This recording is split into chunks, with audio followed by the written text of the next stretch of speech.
time is finished. I will resume on this point tomorrow at 10 a.m. Thank you, Mr. Speaker. I know you'll all be on the edge of your seats. Stay tuned. Tomorrow, 10 a.m.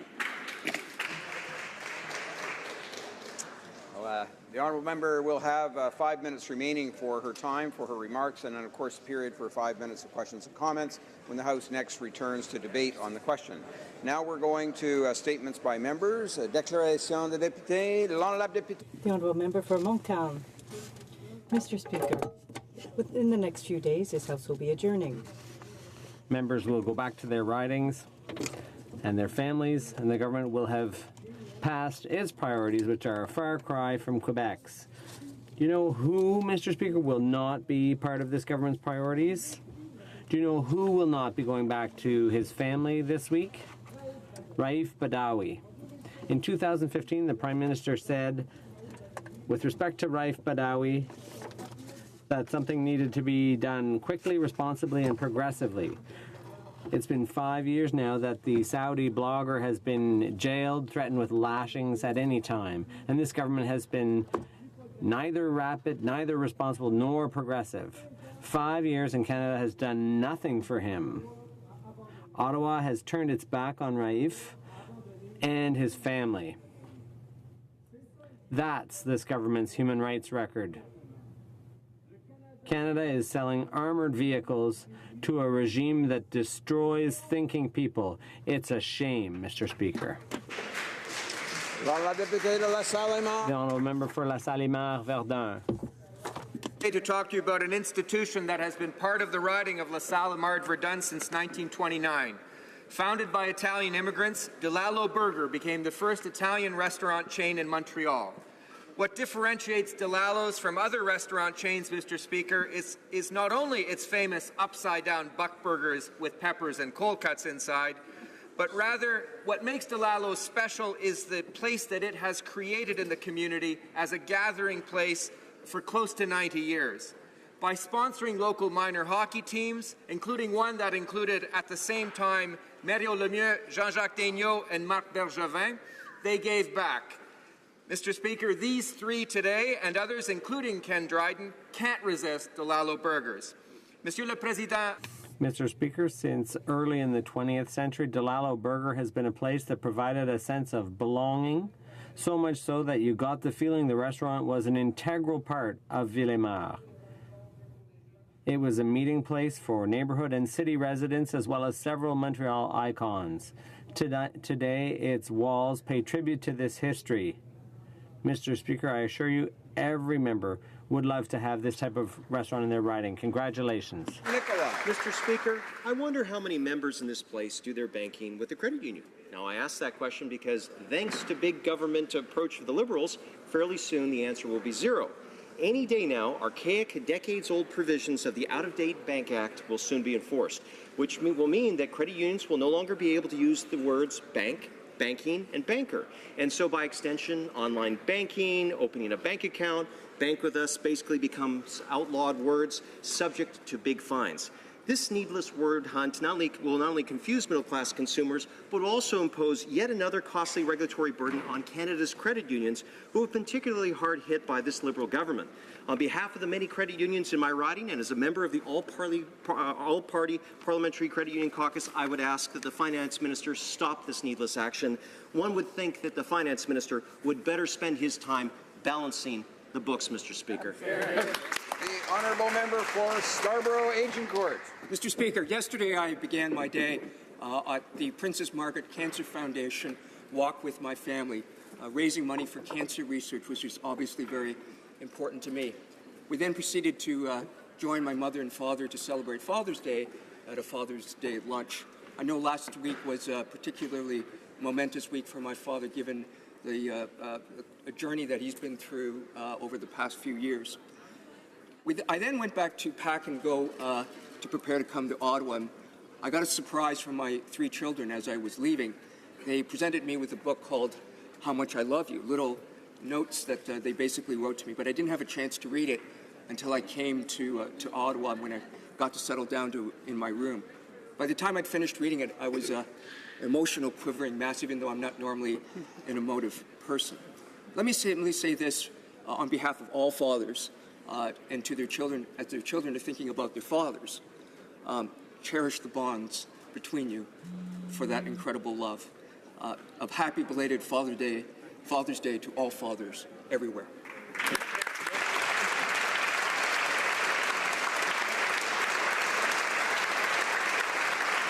The honourable member for Hamilton Mountain. Mr. Speaker, the sale of Stelco to Bedrock Industries has finally been approved. It's good news for Hamilton, and it's good news for the workers and some pensioners. The deal isn't perfect. Health benefits for some pensioners will be funded at 70%, and workers' pensions depend on the sale of badly contaminated land. Improving the deal would have required the involvement of the federal government, but this government refused to get involved despite repeated calls for help. Marty Warren, Steelworkers District 6 Director, summed it up commenting on the Bedrock deal. The federal government has not been engaged and has not offered any material support, neither in this case nor to help other communities across the country hurting from the steel crisis. SR Steel Algoma is operating under CCAA protection, and other steel makers have cut jobs in production. But our federal government is missing in action, he said. This government needs to stand up for the Canadian steel industry, workers and pensioners. Stop the double talk and get to work. Thank you, Mr. Honourable member for Kildonan St. Paul. Thank you, Mr. Speaker. Today, June 19th, we mark the 201st anniversary of an event that took place in my riding, Kildonan St. Paul, which shaped the future of Manitoba, Canada, and marked the birth of a new peoples. After years of smouldering conflict known as the Pemmican Wars, the victory at Frog Plain was a decisive conclusion for the Indigenous people led by General Cuthbert Grant. At this battle, the Métis flag of infinity flew. Will Godon of the Manitoba Métis Federation says the battle sparked a spark of consciousness that marked the founding of the Métis Nation. In this 150th year of Confederation, we should remember that what we now call Canada has always been home to many peoples. The birth of the Métis Nation marks something new and unique on this continent, the beginning of a proud history that we continue to write even today. Thank you, Mr. Speaker. The honourable member for Sherwood Park, Fort Saskatchewan. Mr. Speaker, Canada has a long-standing relationship with Turkey, but as sometimes happens with relationships, we are now not as compatible as we used to be. Turkey's government systematically violates the rights of its own people, ignores basic democratic norms, and has undermined international peace and security. Irregularities plagued the last Turkish election and the recent referendum, a referendum which effectively put all power into one person's hands. Minorities have long-standing grievances and their situation is getting worse. Turkey's decision to target Kurdish fighters who are themselves engaged against Daesh has negatively impacted our security. And is Russia really just a friend? I'm beginning to wonder. This is a clear low point in our relationship, but Turkey, I still believe you can change. It's time for Turkey to release imprisoned opposition politicians, restore genuine democracy, address electoral irregularities, recognize the full rights of minority communities, open the Turkish-Armenian border, recognize past acts of genocide, and restart the peace process. Turkey, it's not me, it's you. If Turkey doesn't change, then Western policy towards it will have to. Otherwise, you will simply become somebody that we used to know. The honourable member for Mississauga Centre. Mr. Speaker, last night, on one of their holiest nights of the year, Muslim worshippers were attacked in London, where a van drove into an unsuspecting crowd. We unequivocally condemn this terrorist attack and express our sympathy to those affected. Mr. Speaker, people are scared and are looking for answers. The rash of horrific attacks around the world is causing understandable anger and fear. All forms of extremism seek to turn us against each other. They aim to spread suspicion and hate. At times of adversity, it's important to recommit to our values of openness, equality, and the rule of law. We need to double our resolve to promoting our values and common humanity. We are determined to hold terrorists accountable and to offer comfort to victims. Mr. Speaker, at times of adversity, we must stand united against hate and violence.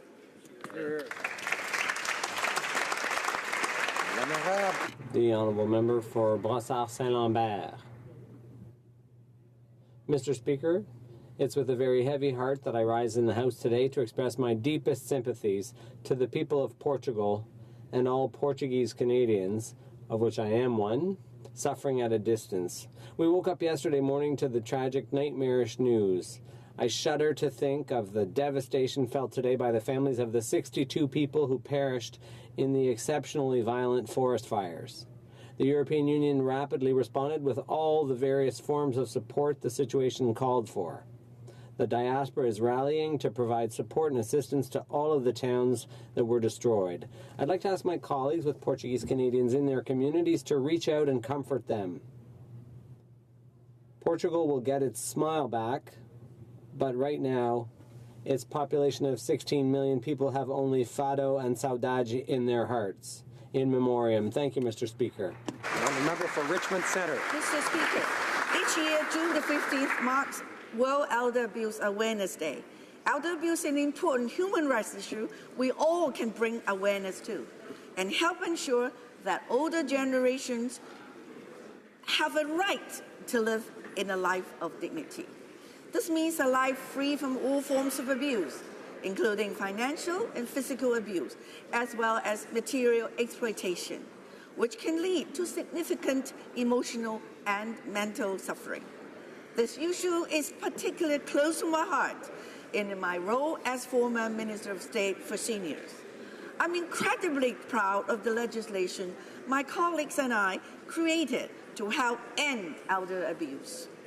I'm disappointed by this current government's lack of focus on this issue, and in particular, the decision to abolish the Minister of State for Seniors portfolio. I hope to see all of my colleagues and all Canadians fight to end this devastating form of abuse. Member for Mississauga East Cooksville. Mr. Speaker, with a heavy heart, Canadians and over 400,000 Portuguese Canadians' thoughts are with the families and friends of those affected by the deadly forest fires that have struck several parts of Portugal. We express our condolences to those that have lost loved ones. Devastating fires affecting the forests around Pedregal Grande, an area close to where I was born and have family, Speaker, 120 kilometers north of Lisbon, have caused over 60 deaths and many injuries. We thank our EU friends, and especially France, Spain, and Italy, for their firefighting assistance to the Portuguese authorities and people of Portugal at this time of need. We commend the bravery of the firefighters and emergency services on the scene, risking their own lives to save others. Portuguese Prime Minister António Costa said the dimensions of this fire have caused a human tragedy beyond any in Portugal's recent memory. Para Portugal, dos seus compatriotas no Canadá, o nosso amor e simpatias. Obrigado, Sr. Presidente. The member for Willowdale. Mr. Speaker, as a member of the Standing Committee that assisted in drafting Bill C-6, I'm honoured to rise today to celebrate the recent changes to our immigration system. The passage of this important legislation represents not only the realization of another pivotal Liberal campaign promise, but also reaffirms the highest ideals of Canadian identity and inclusive citizenship. As a Member of Parliament for one of Canada's most multicultural ridings, I'm proud to represent a government that fully appreciates that our diversity is a source of great pride. Furthermore, as an immigrant to this country myself, I found the previous government's unjust, two-tiered citizenship model to be disgraceful and abhorrent. By contrast, Bill C-6 repudiates the previous government's cynical politics of division and once again upholds our noble calling that a Canadian is a Canadian is a Canadian, irrespective of where you were born. Thank you, Mr. Speaker. The Honourable Member for Oshawa. Mr. Speaker, I'm pleased to stand today to pay tribute to Mr. Simon Eibel of British Columbia, who unfortunately passed away on May 26th at the age of 39. When Simon was 2 years old, he was diagnosed with Hunter syndrome, a rare metabolic disorder which can cause potentially fatal organ damage. Despite doctors who claimed Simon would not see his 5th birthday, he lived a full and adventurous life. Simon loved sports, and through sports, he advocated for people with rare illnesses. In 2003, he was named the Canadian Spirit of Sports Story of the Year for having biked 500 kilometers over 10 days on Vancouver Island and raising $250,000 for MPS diseases. Simon was a hero to those who were fighting rare illnesses and was an inspiration, Mr. Speaker, to everyone who was lucky enough to meet him. I thank Mr. Eibel for all his dedication to his cause, and I know that his legacy will carry on. Thank you, Mr. Speaker. The honourable member for Mississauga Lakeshore. Mr. Speaker, last Friday, former German Chancellor Helmut Kohl passed away at the age of 87. A household name during my childhood, he appeared regularly on the television sets of my parents and grandparents and shaped my early views of politics. Chancellor Kohl was a stalwart champion of European integration and played a pivotal role in the reunification of Germany. Indeed, he saw German unity as an inseparable element of a strong, stable and prosperous Europe. Kohl's chancellorship spanned over 16 years, to this day the longest tenure of the post-war chancellors. As one of 8 German-born members who have ever had the privilege of sitting in this chamber, Mr. Speaker, let me put my sentiments into the words of the poet Goethe. So Ehre denn, wem Ehre gebührt. Therefore honor to whom honor is due. Mr. Speaker, I would like to ask all members to join me today in honoring former Chancellor Helmut Kohl, a remarkable man and unequivocally a titan of European history. Thank you, Mr. Speaker. Excellent.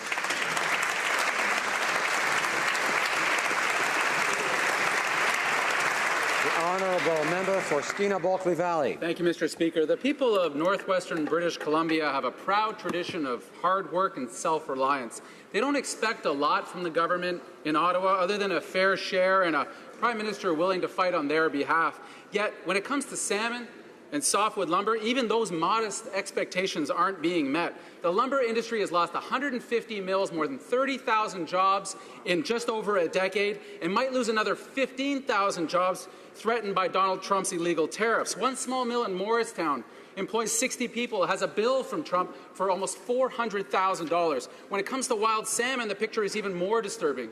As the DFO has announced total closures on sockeye on the once abundant Skeena River. Years of neglect, cuts to funding have hurt our wild fishery, but our communities have a plan to help out both fishing and forestry sectors. We just need a government in Ottawa that is as hard-working, determined as the people of British Columbia's Northwest. So the only question is, will this government answer the call? The honourable member for Kamloops Thompson Caribou. Mr. Speaker, last week a Saskatchewan court ruled that Onion Lake Cree Nation must publish its financial information in accordance with the Financial Transparency Act. The case was filed by Charmaine Stick, a courageous band member from Onion Lake. The minister's excuses for not enforcing financial transparency have never held water. One of her feeble reasons was publishing the books would hurt band's economic interests. However, the judge said otherwise, quote, "There is no evidence before me as to political or economic reasons why Onion Lake has refused to provide and post specified information. There is, for example, no evidence that Onion Lake's commercial interests would be negatively impacted." Conservatives will continue urging the Liberals to reverse their irresponsible decision to gut the Financial Transparency Act. No other band member should have to go to court for access to basic information. Congratulations, Charmaine. This is an important victory for band members. The honourable member for Alfred Pellant. Mr. Speaker, our government promised to push ahead with a historic infrastructure investment plan. We kept our promise with the announcement of over 3,000 projects across the country. Thanks to the leadership of one of my colleagues from Quebec, we've announced 256 projects in Quebec worth over $1.2 billion in federal funding, not counting the funding of $1.3 billion for the REM. These monies will provide flexible financing for important community projects. Money that lay dormant in Ottawa for years has been accelerated, including funds for the Contemporary Art Museum in Montreal and Place des Canetiers in Quebec City. We will soon be releasing the details of public transit projects that will be getting federal funding. I'm proud of our government's accomplishments in Quebec. Thanks to judicious and ambitious investments, we are truly building strong, sustainable, and inclusive communities.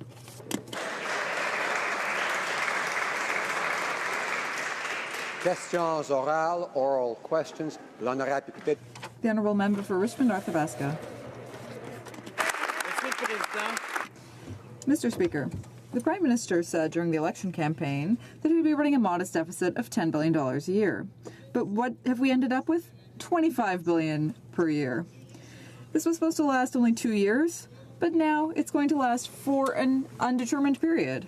The Prime Minister, once again, is demonstrating that he's being completely irresponsible with taxpayer money, and he's doing it at the expense of our children and grandchildren. So my question is simple. Can the Prime Minister tell Canadians once and for all when we will finally be back and balance the budget? The Right Honourable Prime Minister. Mr. Speaker, during last election, Canadians had a very simple choice to make. Two parties wanted to make cuts to balance the budget at any price, and we were proposing investing in our communities, in middle-class growth, in scientific research, in technology, in economic growth. And these are things that Canadians needed after 10 years of mismanagement by the opposite party. The reality is that we are delivering on our promises to Canadians, and we are investing together in our future. The Honourable Member for Richmond Athabasca. Mr. Speaker, Senators are insisting that the Infrastructure Bank be studied independently. The members on this side of the House are insisting the same thing. All of the experts who have studied this bank are concerned about the risks that it places on taxpayers because they're the ones who will have to pay for it in the end. Mr. Speaker, if the Prime Minister doesn't have anything to hide and the bank really is beyond reproach, then why is he so afraid that we study it in detail? Right Honourable Prime Minister. Mr. Speaker, we've been talking about this infrastructure bank for a long time. This is an election promise that we made very explicitly. We know that we need investments in infrastructure. After 10 years under the former government, we finally started making record investments up to $180 billion. And the reality is that we need to innovate as well. That's why we are setting up this infrastructure bank to allow us to build more infrastructure, whether it's for public transit, roads, ports, or other things that Canadian needs to create economic growth. The Honourable Member for Richmond Athabasca. Mr. Speaker, we've asked the Prime Minister to tell us when he'll balance the budget, and he has nothing intelligent to say in response.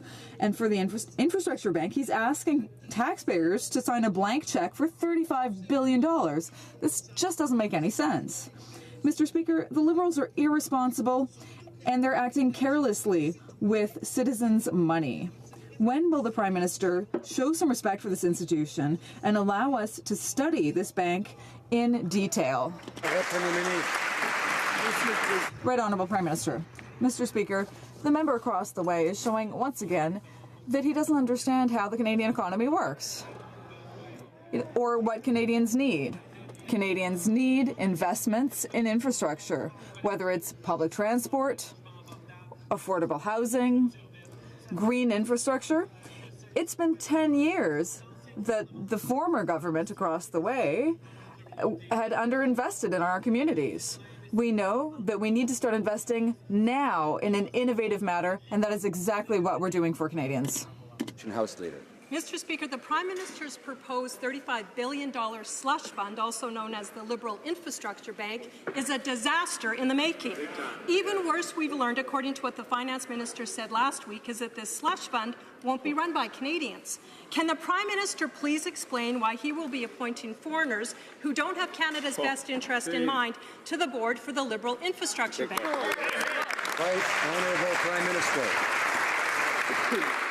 Mr. Speaker, Canadians know that we need investments in public transit, we need investments in social infrastructure, we need investments in green infrastructure to grow our communities, to grow our economies, to create good jobs for the middle class today and for our children and grandchildren tomorrow. That's the vision that this government has.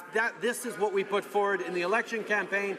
This is what we continue to work on. We know that global investment can lead to better outcomes for Canadians. That's what we're focusing on drawing in. The Honourable Opposition House Leader. The Prime Minister's refusal to answer that question shows why this infrastructure bank is a complete disaster. Over the weekend, Mr. Speaker, when asked a direct question, the Prime Minister refused to say when, if ever, he plans on balancing the budget. Given that our children and our grandchildren will be the ones stuck paying off his excessive spending habits and his multi-billion-dollar tab, they deserve an honest answer to a simple question. In what year does the Prime Minister plan on balancing the budget? Will it be the year that pigs fly or the year that hell freezes over? The Right Honourable Prime Minister. Mr. Speaker, we've heard all these arguments before. They were the core of the member opposite's re-election campaign. It was the core of the Conservative platform in the 2015 election, a platform soundly rejected by Canadians because it focused on balancing the budget at all costs through cuts to services and investments for Canadians. We made a commitment to invest in a brighter future through investing in infrastructure for Canadians, putting more money in the pockets of the middle class by raising taxes on the wealthiest 1%. All things that those members stood against. Hello. Order. The Honourable Member for Berthier-Masquinongé. Like many Quebec mayors, the Quebec Premier is going to Washington today to talk about NAFTA negotiations. Quebec politicians don't trust the federal government anymore to lead these negotiations. And I understand, especially given the softwood lumber and the dye-filtered milk debacles. Compared to the federal government, the priorities of Quebecers are clear. Dealing with the softwood lumber file, protecting jobs, and managing supply management. When will the government tell us what the timeline is for the NAFTA renegotiations? Right Honourable Prime Minister. Mr. Speaker, I want to congratulate my friend, Philippe Couillard, the Premier of Quebec, who, like all premiers across the country, is committed to working with the American government. We have underlined the importance of bringing together all levels of government to help the U.S. understand that Canadians are united and that we are concerned by their approach and that we are ready to stand up and to speak out in favor of Canadian interests. This is what we will all be doing, and I congratulate Premier Couillard on his initiative in going to Washington today. The Honourable Member for Berthier-Masquinongé. I think the Prime Minister should stop repeating the same thing and finally reassure Canadians properly. In the dark when it comes to the renegotiation of NAFTA. Workers throughout the country are quickly losing confidence in the Liberal government and their ability to negotiate a good trade deal in their interest. In less than a month, the U.S. will reveal their final priorities, and still, Mr. Speaker, deafening silence from the government's side. Canadians deserve a government that will stand up and fight for the jobs, so when will the government release their plans on the renegotiation of NAFTA? Right Honourable Prime Minister. Mr. Speaker, we very much look forward to sitting down with the American side after August 18th when they have permission to sit down and start negotiating. Until then, we have made it very clear. Our priorities are defending Canada's interests, whether it be in softwood, whether it be in auto, whether it be on dairy and supply management. We will always stand up and defend Canada's interests. We will not, however, talk in great detail about our negotiation strategy. Canadians know we will defend their interests. We will continue to fight hard for Canadian jobs and for growth for the middle class, because that's what Canadians expect of us. Honourable Member for Belleuil-Chambly. Fighting with his new independent Senate over splitting the infrastructure bank from the omnibus budget bill. But if the Liberals had kept their promises and worked with parliamentarians, not used budget omnibus bills, they wouldn't be in this awkward, difficult situation. And Mr. Speaker, the Finance Minister revealed his hand last week at committee when he said it would be, quote, absurd to tell a private company to move a project from Montreal to Winnipeg. So why are the Liberals putting corporate profit ahead of the interests of Canadians, and why won't they allow us to properly study this bill? Right Honourable Prime Minister. Speaker, we made a commitment to Canadians to improve the way this place works, and that's exactly what we're doing. The budget legislation we put forward contains only elements that were actually in the budget, unlike the previous government's attempts at getting around parliamentary process. As for the work done by the Senate, we respect tremendously the hard work that senators are doing to examine and make recommendations around bills, but we certainly expect that budget bills passed in this House of Commons be passed by the Senate. Honourable Member for Belleuil-Chambly. About respect for Parliament and passing a fundamental change to how we fund infrastructure projects without proper study is not the way to do it. Mr. President. Mr. Speaker, clearly there hasn't been enough consultation, and the most obvious example of this has to do with Quebec, where the bank will be infringing on Quebec laws. A better study of the bill would have allowed more people to come and talk about it. But apparently there's no time for that under this Prime Minister. Why is the government stubbornly insisting on moving forward with this infrastructure plan without further study? Right Honourable Prime Minister. Mr. Speaker, more than a year ago, we committed to this. The infrastructure bank was a clear election promise. We will continue to make investments in infrastructure that Canadians need. I understand that the members across the way want to spend a lot of time studying absolutely everything, but at some point we need to deliver the goods for Canadians. We need to deliver on public transport. We need to deliver on social infrastructure. And that is exactly what this government is doing for Quebec, for Quebecers, and for Canada. Louis Saint-Laurent. Honourable Member for Louis Saint-Laurent. Mr. Speaker, we know that the Prime Minister has a certain admiration for China's dictatorship. We also know that he spent hundreds of thousands of dollars of taxpayer money to invest in a bank in Asia.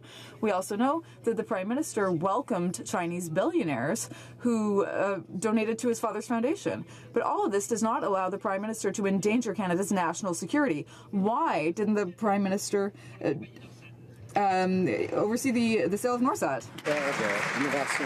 The Honourable Parliamentary Secretary. Mr. Speaker, national security is an absolute priority for our government. All of the transactions are reviewed under the law, and they are submitted to a security review process, which has several steps. We can confirm that under the law, the process was very carefully followed, and that it was determined that there was no risk to national security. During the process, our security agents had access to all of the information they needed. We never compromised national security, and we will never compromise it in the future. Honourable Member for Louis Saint-Laurent. I have a lot of respect for my colleague's style, but unfortunately, my question was for the Prime Minister, and he needs to tell Canadians what the issue is with national security. The government says that everything was done according to the rules, but there's one thing left for the Prime Minister to do to reassure not only Canadians but also our NATO allies, whether in US or in Europe, because they're wondering about our national security. Why is the government refusing to table all of the documents concerning the Norsat scandal? The Honourable Parliamentary Secretary. Mr. Speaker, we listened to our national security experts. We listened to their advice, and after they examined the transaction, they studied the facts. And it was based on their advice and their recommendations that we authorized this transaction. I want to reassure this House and all Canadians that we will never compromise Canada's national security, and we will always act to defend our national interests. Mr. Speaker, when it comes to the Norsat scandal, the Liberals just can't keep their story straight. First, the Prime Minister claimed the U.S. is on board, but they aren't. Then he said the deal was subject to a strict national security review, but it wasn't. In fact, the Prime Minister's own cabinet decided to skip that review. Wow. This deal puts Canada and the U.S. at risk. Without rigid security checks, the Liberals still gave it the green light. Will the Liberals listen to the concerns of the U.S., our closest friend and ally, and put Canadian safety first? Honourable Parliamentary Secretary for Innovation. Mr. Speaker, national security is our priority, and we take it very seriously. All the investments reviewed under the Canada Investment Act are subject to a multi-stage national security review process conducted by our security agencies. That process was followed. The national security community conducted a review, consulted who they had to consult, had the facts in front of them, Mr. Speaker, and gave us a recommendation that this transaction did not put into jeopardy national security. No transaction, Mr. Speaker, would take place if it did not uphold and satisfy this criterion. The Honourable Member for Lakeland. Mr. Speaker, the Liberals are hiding how dangerous this deal is for both Canada and the U.S. Nobody buys that. Michael Wessel from the U.S.-China Economic and Security Review Commission said this: the sale of Norsat to a Chinese entity raises significant national security concerns for the United States, as the company is a supplier to our military. The Liberals claim they've consulted the U.S., but they won't say who or why or how or when. Nothing adds up. Will the minister finally tell Canadians which U.S. officials they consulted with and if they agreed with this deal? Honourable Parliamentary Secretary. Mr. Speaker, I'm quite frankly surprised that the party opposite doesn't trust our national security agencies and doesn't trust the opinions that they give. Mr. Speaker, we have a process in place under the Investment Canada Act. We followed that process. Our security agencies are required to consult, to investigate, and to have all the facts in front of them. They did that, Mr. Speaker. They gave us their opinion. We followed that opinion. Our national security has never been put at risk. The honourable member for Durham. Mr. Speaker, Canada and our allies depend on satellite communications to safely perform peace and security operations around the world. The news that the Liberal government has fast-tracked the sale of Norsat is causing the U.S. government to review its use of Norsat components. Why, Mr. Speaker? Because they feel it could put their operations and their people at risk. My question is for the Minister of National Defence. Why is this Liberal government putting the security of Canada and our allies at risk, all to appease the Chinese government? Honourable Parliamentary Secretary, the Minister of Innovation. Mr. Speaker, nothing could be further from the truth. We are not compromising our national security. We are not compromising our national interest. We are, in fact, trying to balance our national interest, Mr. Speaker. We relied on a process, Mr. Speaker, that put our national security first and foremost. That process was followed. Our national security agencies did their due diligence. They investigated the transaction. They had all the facts in front of them. Mr. Speaker, they gave us their opinion. We're following that opinion. We trust our national security agencies. We will never put our security at risk. The honourable member for Durham. Mr. Speaker, this Prime Minister has attended Cash for Access fundraisers with Chinese billionaires. He's publicly expressed his admiration for the basic dictatorship in China. Chinese interests are funding a statue of his father. And now the Prime Minister is fast-tracking the sale of Canadian businesses to China without full security reviews. Our former ambassador to China has called this Prime Minister's approach naive and worrying. I agree, Mr. Speaker. Has the government House Leader asked the Ethics Commissioner about possible conflicts of interest with respect to the Prime Minister and transactions involving China? Good question. Honourable Parliamentary Secretary of the Minister of Innovation. Mr. Speaker, there's a very clear process envisioned under the Investment Canada Act. It's a multi-step process that requires our national security agencies to look at the facts, get the facts in front of them, and make a national security recommendation. We followed that process, Mr. Speaker, to the letter. We followed their advice. We trust our national security agencies who have done their due diligence, and we have undertaken this multi-step process as it should have been undertaken. The honourable member for Rosemont-la-Petite-Patrie. At the prodding of the OECD, Canada has signed dozens of information-sharing agreements with tax havens. That's supposed to increase transparency, but actually, transparency has simply facilitated tax evasion. So the small flaw in the law has actually become a huge gift to big corporations. Over the last 5 years, at least $55 billion of profits went untaxed by the Canada Revenue Agency. And we can't even know if they used these agreements to help fight tax evasion because they refuse to answer journalist questions. What do they have to hide?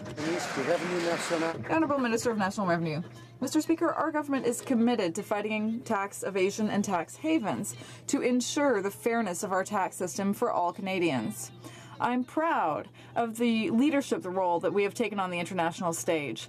By increasing our level of collaboration with international partners, we're playing an active role, Mr. Speaker, to ensure that we have a fair tax system. Our government will continue to inform Canadians of the efforts that are being made to fight against tax evasion and avoidance. Well, because that answer was so gosh darn convincing, I've got another one for the minister. Her Liberal government is refusing to reveal to Canadians important information about tax cheats, even after this minister's promised to reveal important information about tax sheets. The minister's office now says it's not their responsibility to release this information. Really, it's not their responsibility to tackle tax evasion and keep the minister's own promises. So if the minister isn't running her department, can she tell us who the heck is? And if she won't do her job, should she at least find somebody who can? Honourable Minister of National Revenue. Mr. Speaker, concerning foreign tax evasion, the agency is currently carrying out audits of more than 820 taxpayers, and there are even criminal investigations in several cases. We have information sharing agreements and conventions, and they are bearing fruit, Mr. Speaker. To ensure the fairness of our tax system, this is being done.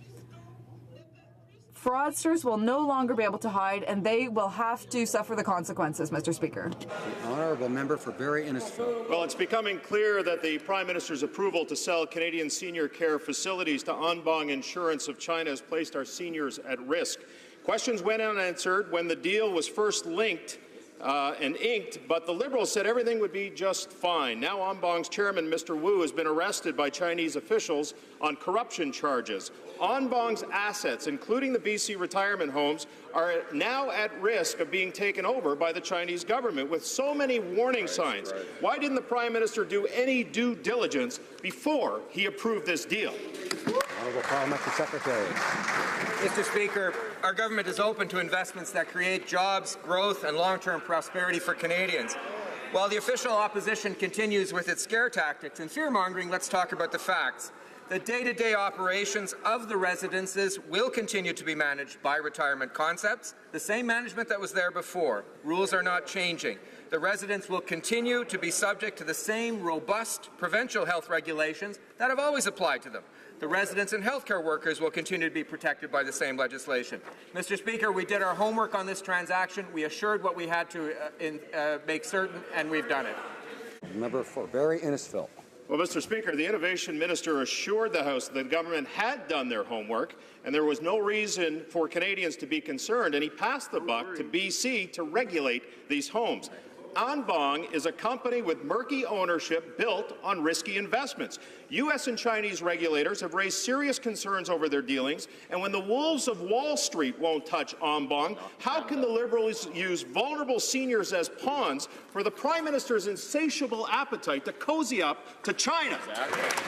Honourable Parliamentary Secretary. Mr. Speaker, the application by Cedar Tree to acquire Retirement Concepts has been approved by under the Investment Canada Act because the acquisition will result in a net economic benefit to Canada. As a result of that review, Cedar Tree has agreed to maintain the current level of full-time and part-time employees, maintain a current Canadian operator, Retirement Concepts, to continue to manage the business, not close or repurpose any of the existing residents, and to financially support the expansion of the business. This will remain in place for a significant period of time. Mr. Speaker, we reviewed the transaction under the Investment Canada Act. The Government of British Columbia is doing his part. The honourable member for Niagara Falls. Thank you, Mr. Speaker. The Liberals keep telling us that they take judicial appointments seriously. Yet to date, there are still judicial vacancies right across this country. Now, under our Conservative government, we appointed more than 500 judicial appointments. Now, I say to the government, if they're incapable of doing their job, the opposition would be more than happy to do it for them. These delays in the criminal justice system must end, and criminals must be prosecuted. When are the Liberals going to start taking this job seriously and fill all the judicial vacancies without excuses? When? Honourable Minister of Justice. Well, thank you, Mr. Speaker. I take my responsibility to appoint Superior Court justices in this country incredibly serious. I am very pleased to have introduced a new appointments process that is open and transparent. Very happy to have appointed 77 justices across the country to the Superior Courts. I will continue to appoint justices to the Superior Courts to fill the vacancies, and we will continue to work collaboratively with the provinces and territories to ensure that we have substantive solutions to address address the realities of the delays that exist in the criminal justice system across the country. The honourable member for St. Albert, Edmonton. Mr. Speaker, the Minister of Justice likes to say that she is proud of her record.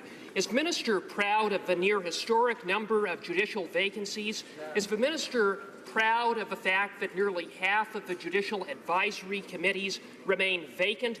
Is the Minister proud of the dozens of serious criminal cases that have been thrown out of court due to her inaction, with thousands more at risk? How can the Minister say that she is proud of that record with a straight face? Honourable Minister of Justice. Well, thank you, Mr. Speaker. I'm incredibly proud of the 77 meritorious, diverse... Order. Order. Members soon will be undoubtedly leaving Ottawa, and will have the chance to make do lots of yelling if they want, perhaps in their own ridings outside of Ottawa.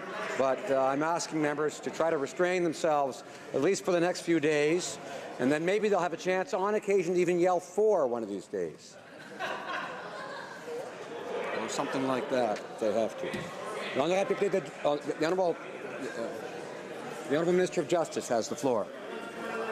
Well, thank you, Mr. Speaker. As I was saying, I'm incredibly proud of the 77 substantive meritorious Superior Court justices that I've been able to appoint thus far. More appointments are going to be coming. The appointees represent the diversity that is our great country. I'm going to continue to make these appointments. Likewise, I'm going to continue to substantively work with my counterparts in the provinces and territories to address the call of the Supreme Court of Canada to ensure that there is a culture change among all actors in the criminal justice system. There is no one solution to this. We are working. The Drummond. The honourable member for Drummond.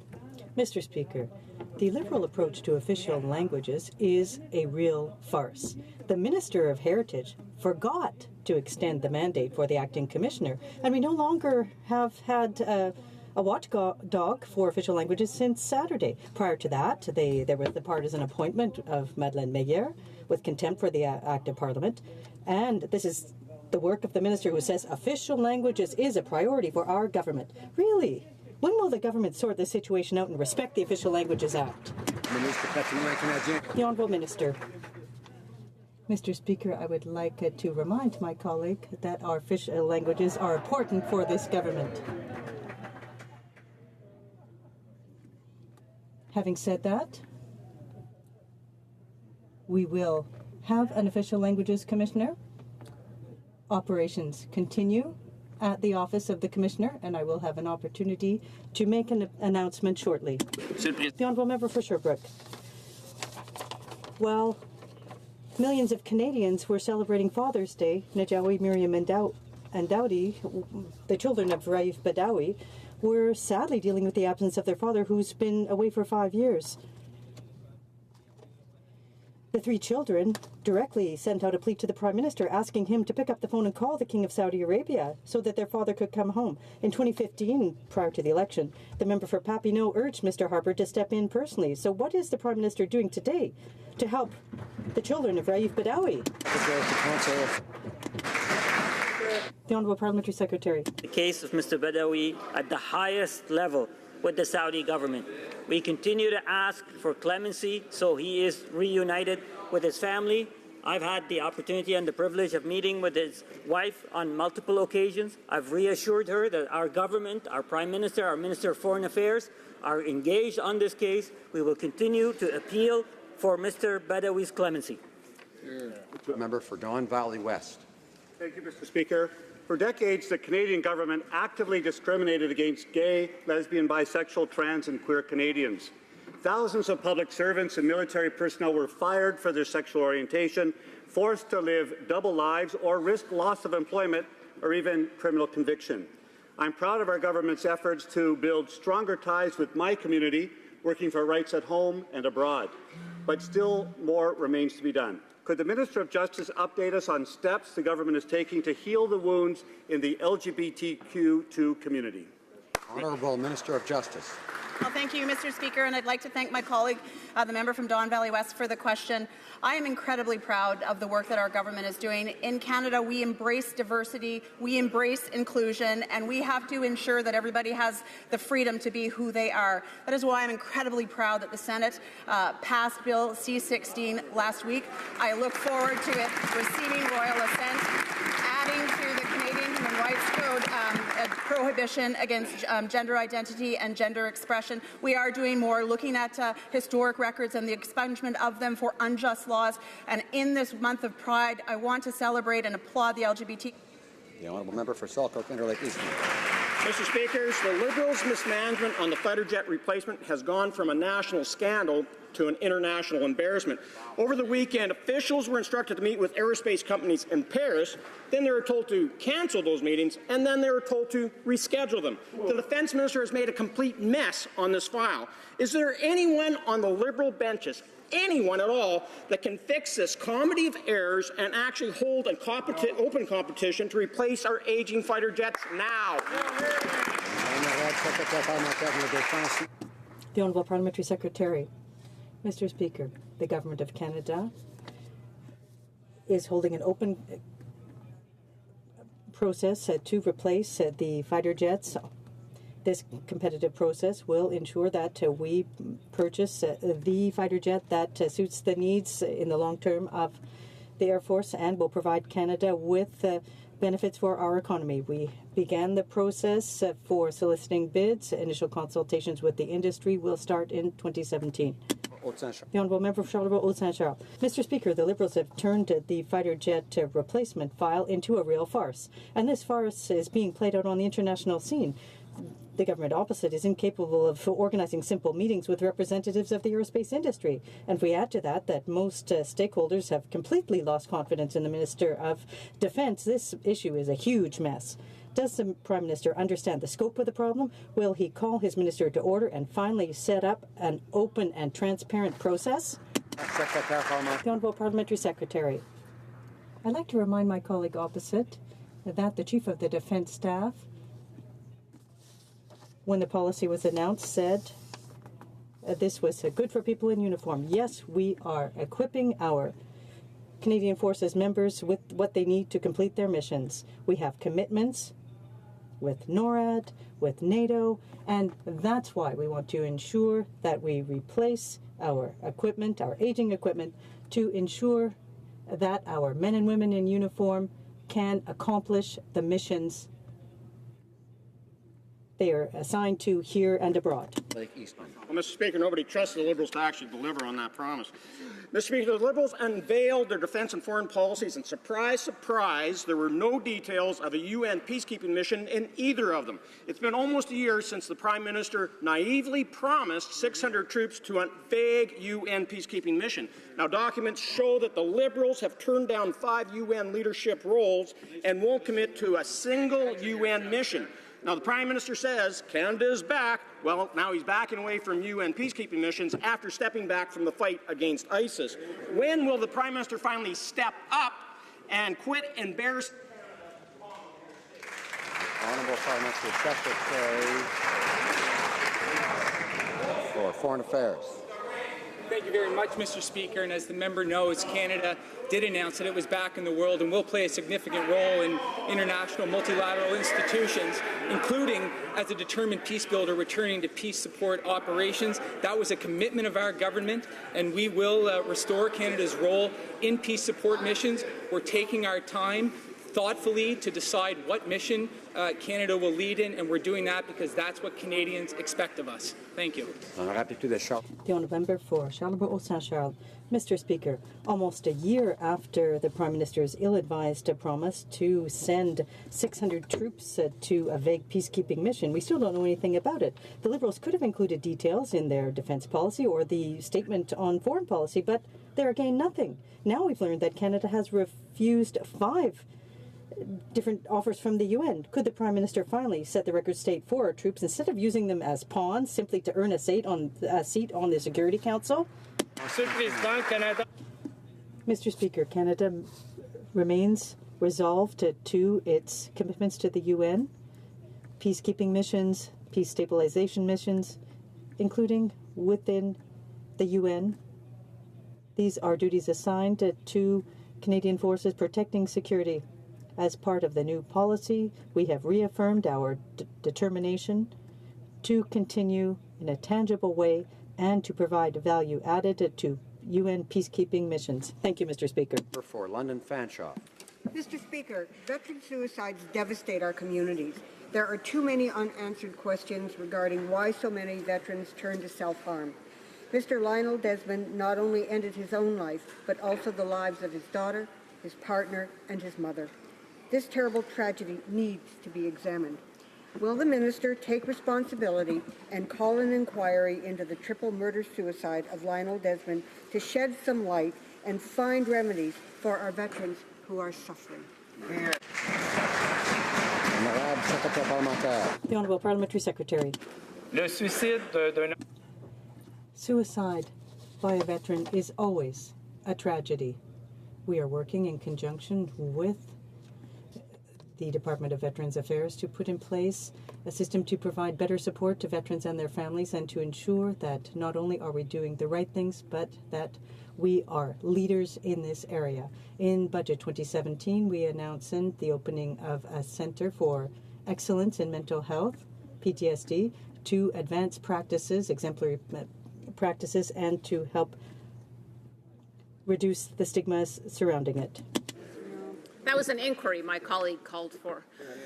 Today, the minister unveiled a strategy on gender-based violence. While we do need data and RCMP training, there's absolutely nothing for frontline services to support survivors of sexual assault. Every night, 500 women and kids are turned away from domestic violence shelters in Canada. 500. So why does this so-called anti-violence strategy have absolutely nothing for women fleeing violence and for the frontline workers who support them? Secretary for the Status of Women.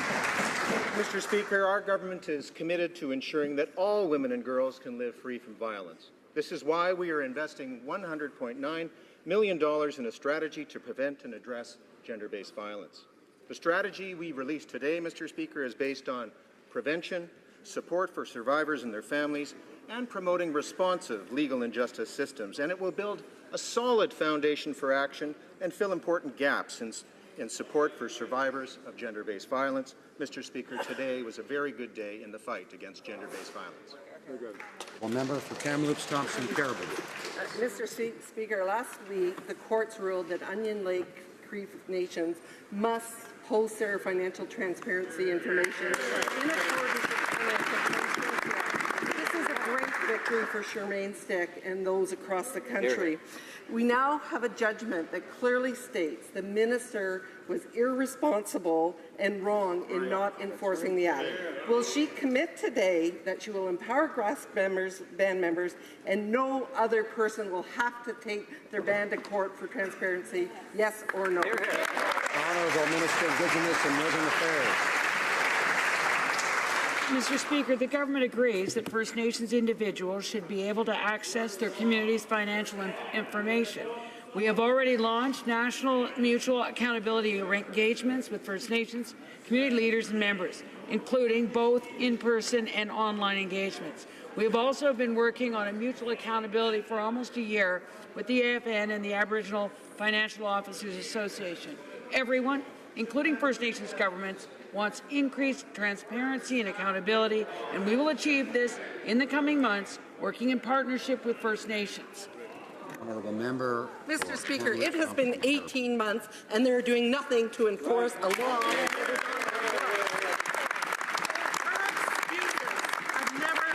And let me read from the court judgment. There is no evidence before me as to the political or economic reasons why Onion Lake has refused to provide and post specified information. There is, for example, no evidence that Onion Lake's commercial interests would be negatively impacted. Will the minister follow the direction of the judge, or is she going to force more band members to plead their case in front of the courts, yes or no? Honourable Minister of Indigenous and Northern Affairs. Mr. Speaker, our government takes mutual accountability seriously. All contribution agreements between our government and First Nations contain strong reporting provisions to ensure that funds are used as intended. We remain committed to establishing a new fiscal relationship with First Nations, including strengthened mutual accountability measures. In supporting of this commitment, my department is currently engaging from coast to coast to coast with First Nations leadership and community members. Honourable member for Calgary Nose Hill. Mr. Speaker, that's a lot of words that say that the minister is refusing to enforce the law. Why can't she just stand up and say, I am refusing to enforce the law here? And does she realize that as a result of her negligence, band members are having to go to court to get information that is rightly entitled to him? That's right. Why is the minister defending the status quo instead of doing what's right for First Nations communities? The Honourable Minister of Indigenous and Northern Affairs. Mr. Speaker, we all agree. The government agrees that First Nations individuals should be able to access their community's financial information. We have launched a natural mutual accountability with engagement with First Nations, including in-person online engagements. Everyone, including First Nations, wants increased transparency and accountability, and we will achieve this by working in close collaboration with First Nations. The Honourable Member for Hull-Aylmer. Last Tuesday, we learned that search warrants were carried out in Toronto and in the UK. And this was in connection with a criminal investigation on a GST-HST tax fraud scheme affecting both countries. The reports indicate that this carousel tax fraud scheme was to obtain $52 million in false tax credit refunds. Can the Minister of National Revenue inform this House of the CRA's efforts to fight fraud? Honourable Minister. Mr. Speaker, I'd like to thank the colleague for Hull-Aylmer for his question. The government committed to fighting tax evasion and tax avoidance. That is why we invested nearly $1 billion as part of our last two budgets to equip ourselves with the necessary tools for fighting this effectively. Based on the preliminary results, we should be recovering more than $13 billion for the fiscal year which ended March 31st, 2017. Mr. Speaker, our government is committed to prosecuting people committing international fraud alongside our international partners and bringing them to justice. This 150th just around the corner. Canadians have much to celebrate, and we'll be celebrating with an amazing craft beer, wine, and spirits. But in typical Liberal fashion, as we raise a glass to celebrate Canada, they are finding new ways to raise taxes to pay for their out-of-control spending. This year and every following year, the Liberals will be raising taxes on beer, wine, and spirits, despite the fact that we already pay some of the highest taxes in the world. So can the minister please explain that the only promise he's willing to keep is the promise to raise taxes and tax the fun out of our Canada Day celebrations? Parliamentary Secretary to the Minister of Finance. Thank you very much, Mr. Speaker. Mr. Speaker, it's always a pleasure to rise in this House and to talk about the good work that our government is doing. The first thing that we did, Mr. Speaker, when we took office, we lowered taxes for middle-class Canadians while raising them for the wealthiest 1%. We also put in place the Canada Child Benefit Program that has lifted hundreds of thousands of children out of poverty. And finally, Mr. Speaker, we also increased the guaranteed income supplement by 10% for low-income seniors. Mr. Speaker, we'll keep on working for Canadians. That's exactly what we'll be doing. Thank you. Honourable Member for Coatney, Columbia. Mr. Speaker, I recently met with executive members of the BC Fruit Growers Association and the Canadian Horticultural Council, representing produce growers in my riding of Kootenay, Columbia.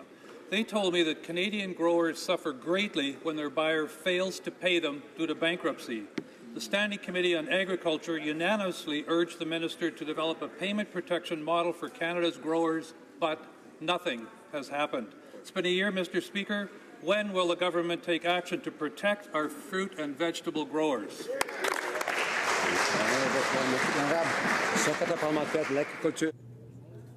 Thank you, Mr. Speaker. Our government is committed to the success of the fruit and vegetable sector. We will be looking at how we can support this important Canadian industry by working on a national policy as the new strategic framework. We will continue to support the entire agricultural sector and farmers across the country through our budget with the support of the science, innovation and competitiveness sector. Thank you very much, Mr. Speaker. Oakville North, Burlington.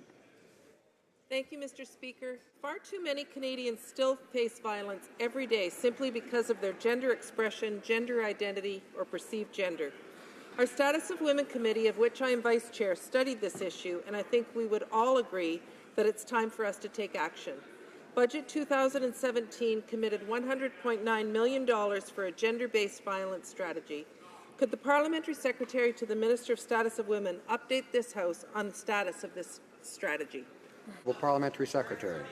Thank you, Mr. Speaker. I'd like to thank the honourable member from Oakville, North Burlington, for the question and her leadership on gender equality. Mr. Speaker, I was pleased to join the Minister of the Status of Women this morning as she announced our government's strategy to prevent and address gender-based violence. Again, our strategy is based on prevention, support for survivors and their families, and promoting responsive legal and justice systems. And our approach will build a solid foundation for action, Mr. Speaker. Mr. Speaker, it's time for Canada's strategy to prevent and address gender-based violence. Member for Central Okanagan, Similkameen. Order. Mr. Speaker, these Liberals just can't help themselves. They love picking winners and losers by imposing big government regulations. Now the Liberals are targeting credit unions by prohibiting their use of the terms bank and banking. Now this means if a credit union uses a term like personal banking or online banking on their promotions, they've run afoul of the rules and can face penalties between $500,000 and $5 million, Mr. Speaker. Now, can the Finance Minister explain to Canadians why his government is being so petty in the targeting of credit unions? Is it because of all of his friends on Bay Street are telling him to do this, Mr. Speaker? Honourable Parliamentary Secretary to the Minister of Finance. Thank you very much, Mr. Speaker. Mr. Speaker, credit union system is an important part of the Canadian economy that contributes to competition in the financial services. Credit unions are key suppliers of financing for small and medium-sized businesses and also for Canadians from coast to coast to coast. We have encouraged the Office of the Superintendent of Institutions to get in touch with credit unions and to work collaboratively to ensure that they come up with a solution that can work for both. Thank you, Mr. Speaker. The Honourable Member for Pierre Boucher, des Patriotes Verchères. Mr. Speaker, Bill C-44 needs to be split and the Infrastructure Privatization Bank needs to be removed. A stop must be put to the practice of using these mammoth bills with poison pills hidden in 500-page documents.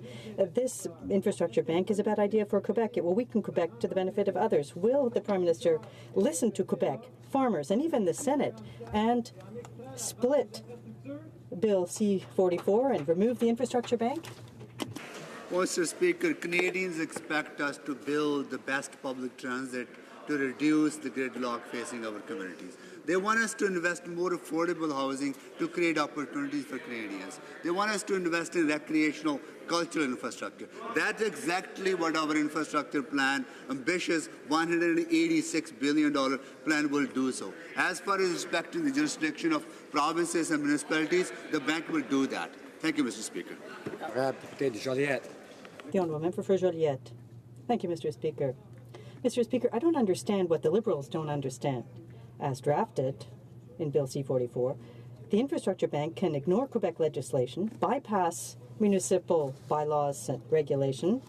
There's no agricultural zonage. They can expropriate. Those are the effects of C-44. We've said it. Constitutional experts have said it. So have the National Assembly and agriculture producers and even the Senate. When will the government finally listen to us, split the bill, and remove the Infrastructure Bank from it?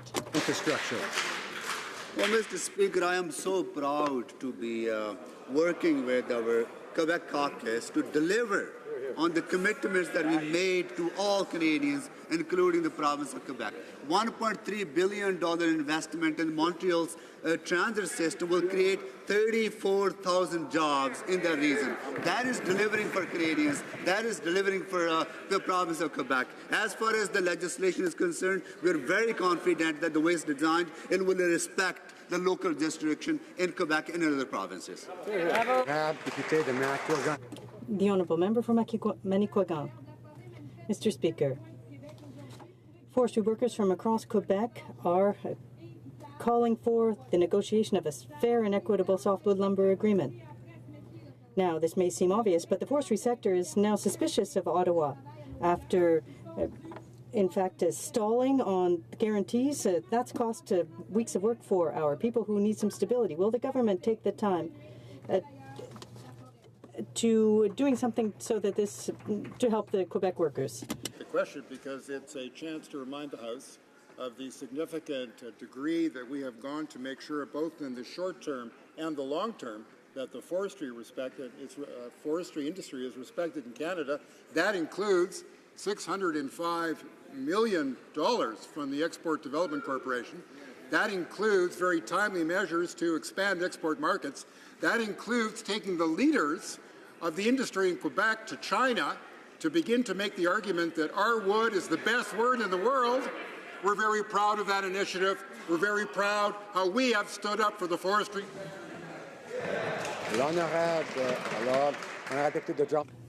The honourable member for Drummond on a point of order stemming from question period. Thank you, Mr. Speaker.